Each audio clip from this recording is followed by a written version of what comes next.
He rushes toward his wife's room like a madman, but he's still too late. Back inside, he lifts his barely breathing wife into his arms, pressing down on the wound, trying desperately to save her. What he doesn't notice is the shadow that suddenly appears behind him. The attacker strikes fast and vicious, every blow aimed at a vital point. He breaks free, then lunges forward, and the two crash into another room. The attacker is skilled. Even as a special forces captain, he struggles to keep up. He was ambushed, lost the advantage from the start, and just took a stab wound. At this point, his strength is cut at least in half. He's getting beaten badly. The attacker locks an arm around his neck, and a wave of suffocation and weakness hits instantly. It's obvious. The man is trying to kill him. The grip tightens, and his life is slipping away fast. With the last of his strength, he stumbles backward into the bathroom. The attacker gives him no opening, pulling over a waterproof sheet and wrapping it over his head. Under double suffocation, he has no way to fight back. In a panic, his hands flail wildly, and he accidentally turns on the shower. Scalding hot water pours down onto the attacker. Unable to withstand the heat, the man kicks him away. That's his chance.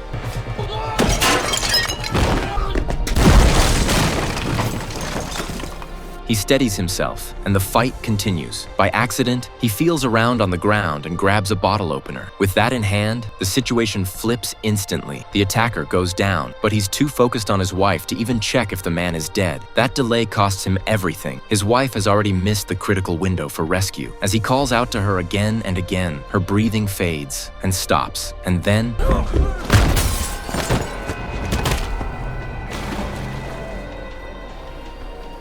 As he calls out to her again and again, her breathing fades and stops, and then the attacker is still alive. He makes the same mistake, overconfidence, and never checks the body to confirm the kill. After falling into the sea, the man survives. He's rescued, and fearing retaliation, he hides in a remote place for 6 months. His name is Carlos, a captain in the region's special forces. Everything that happened to him traces back to one mission. His unit was ordered to capture an arms dealer named Luna. The operation goes smoothly. Over a dozen team members infiltrate from multiple directions.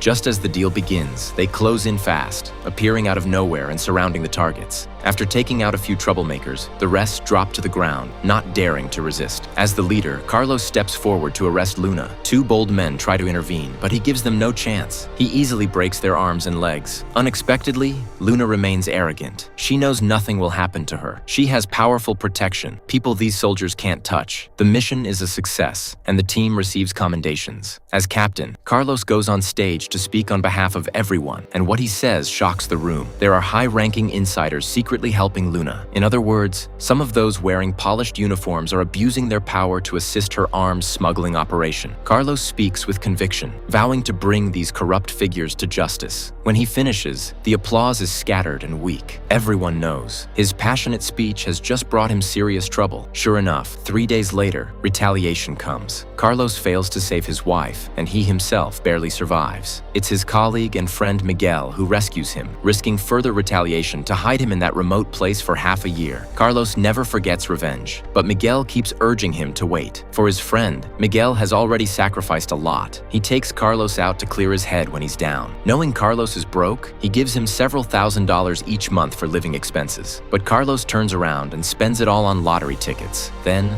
something unexpected happens. He hits the jackpot, the biggest prize in nearly a decade. 1 billion. But Carlos suddenly realizes the jacket holding the ticket is gone. After asking around, he learns he left it in a taxi while drunk. He tracks it down immediately, but the drivers, relying on their numbers, refuse to return anything left behind.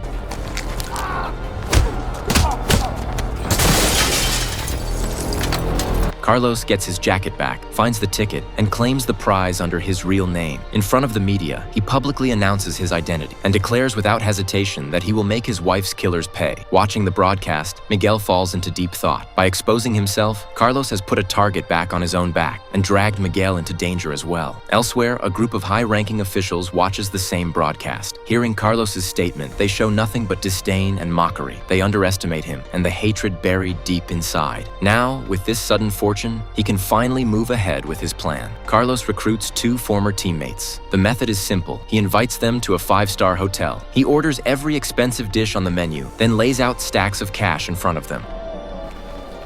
Something like that.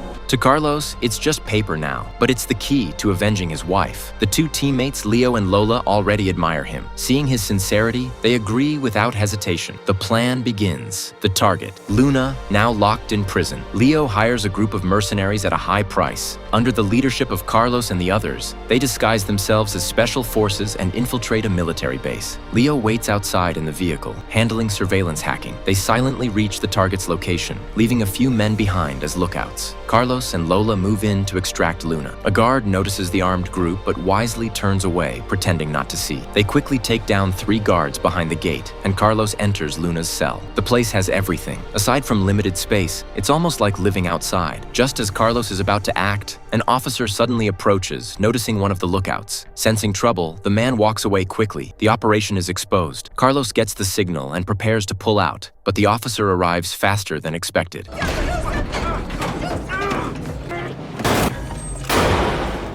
Things spiral beyond the plan, and at this point, retreat is the only option. They make it back to their safe house without incident, and Carlos begins interrogating Luna. After some persuasion, Luna admits there are insiders helping her, but before she can reveal the name,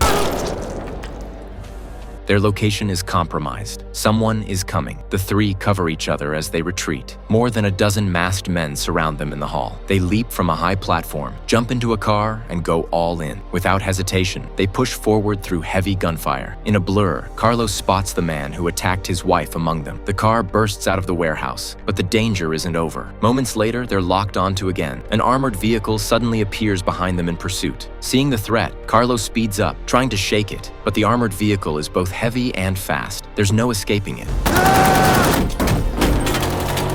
Their regular weapons do nothing against it. The enemy closes in, slaps a device onto their car door. The explosion hits hard, damaging the vehicle's structure. It could stall at any second. With no other option, Carlos drives into a civilian neighborhood and tells Leo to dump all the cash out of the car. He thinks the people rushing to grab the money will slow the vehicle behind them, but he underestimates just how ruthless their pursuer is. The driver doesn't slow down at all, plowing straight through the crowd. Then suddenly, a bus appears ahead, finally blocking the armored vehicle. What just happened leaves even these battle-hardened Special Forces soldiers stunned. Who are these people? How can they treat human life like it means nothing? After all that chaos, Carlos's plan falls apart. They now know a high-ranking insider is involved in arms trafficking, but they still don't know who it is. With Luna dead, the trail goes cold again. They'll have to find another way. Leo can hack into the Special Forces' internal network, but the firewall is too strong. Without higher clearance, he can't break through. If they want to identify the suspect, they'll need direct access to an internal terminal. Leo and Lola don't have that level of access, and their leave is about to end. They'll have to return to duty and won't be able to help anymore. With no choice left, Carlos turns to his friend Miguel, who does have access to the internal system. He doesn't want to drag Miguel, who has a happy family, into this, but to find the truth, he asks anyway. Miguel doesn't refuse. Using his position, he pulls classified files and identifies the man behind it all. Martinez, nicknamed Jackal, a former Special Forces soldier who carried out numerous elimination missions. Ruthless and known for leaving no survivors. His former commanding officer, Colonel Anna. Just after Miguel sends Martinez's address to Carlos, Anna notices his activity. She doesn't punish him for overstepping, but demands he reveal Carlos's location. Carlos has already infiltrated a military base and taken out a high-ranking figure. Now he's wanted by the entire Special Forces unit. If Miguel refuses, Anna will assign him to frontline combat in an active war zone, where he'll likely die and never see his wife and daughter again. She also promises Carlos will receive a fair trial. Miguel gives in. He agrees to cooperate. Meanwhile, Carlos has no idea he's been betrayed. He follows the address and finds Martinez's house. Breaking in while no one is around, he confirms it's the right place and prepares for another move. Lola is still on leave and can help. Leo goes even further. He resigns from the military just to stay with Carlos. What they don't realize is that an invisible net is tightening around them. Miguel calls, asking Carlos to meet at their usual spot, claiming he has important intel. Carlos doesn't suspect anything. With Lola, he heads there. At the same time, Miguel brings 2 men along, supposedly just to capture Carlos. Elsewhere, Leo tries to process his resignation but is told there's an issue. It needs approval from the highest command. Not realizing it's a trap, he follows them to a secret location. Meanwhile, Lola, waiting outside, senses something's wrong. Special Forces soldiers are hidden everywhere. She immediately sends Carlos a warning. Carlos reacts instantly and tries to leave, but it's too late. Leo is brought into a room filled with high-ranking officials, all looking at him like he's already dead. He stays calm, hoping Anna will just sign his release papers. Instead, Anna attacks without warning. Leo doesn't even have time to react. At the same time, Lola is ambushed by Martinez. It's clear Anna intends to eliminate them all at once. Luckily, Lola is the team's combat instructor. She's skilled, but against Martinez, she's outmatched. It's only a matter of time. Outside, Miguel realizes something is wrong. The men he brought aren't there to arrest Carlos.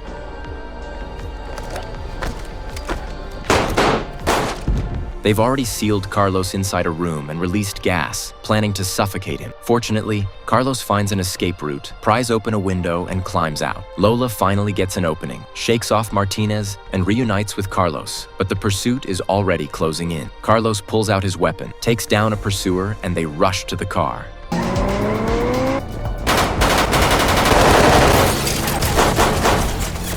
Lola has been shot multiple times. Carlos takes the wheel and speeds off without looking back. Miguel arrives at the hospital and sees Lola being treated. Guilt overwhelms him. He only wanted to stop Carlos and save his life. He never expected Anna to issue a kill order. Leo is dead, and Lola is critically injured. Unable to face Carlos, Miguel tells him everything. Anna is the one behind it all. She gave Luna protection and enabled the arms trade. Carlos's arrest of Luna cut off her profits, and his vow to expose the truth made him a target. Anna won't let him live. That's the full story. What Carlos doesn't expect is that before he can go after Anna, she comes for him first. She sets a final showdown at an abandoned building. Anna has dozens of operatives positioned inside. She knows Carlos will come, but she doesn't expect Miguel to be with him. The two cautiously enter the building and find Leo's body, dead for some time. Seeing his fallen teammate, Carlos's hatred deepens. They step into an elevator. When it reaches the 5th floor, it suddenly stops, and the doors slide open. They exchange a look. The fight is unavoidable.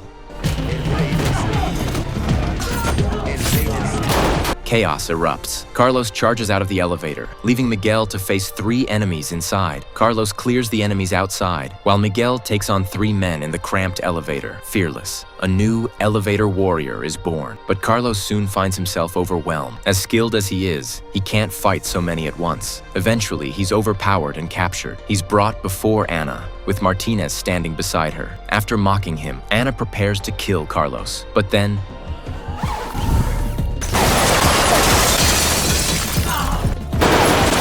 the tide turns. The remaining enemies are taken out, and it becomes a final showdown. Carlos versus Anna, Miguel versus Martinez. The 4 clash in brutal close combat. Miguel is overpowered, a rope tightening around his neck. Carlos pulls out the same knife Anna used on Leo and kills her the same way. Miguel is seconds from suffocating. Carlos rushes to help, but even together, Martinez is too strong. With no other option, Carlos decides to take him down with him. The two fall over the edge of the 10th floor. Miguel reacts fast, securing Carlos with a safety line, but the weight drags him down too. At this rate, all 3 will die. Suddenly, the relentless Martinez pulls out a knife, trying to climb up using Carlos's body. If this continues, neither Carlos nor Miguel will survive. In the end, Carlos unhooks his bulletproof vest from the line and takes Martinez down with him. They fall from the 10th floor together. Miguel uses every ounce of strength to climb back up. This battle between justice and evil finally comes to an end, witnessed by him alone.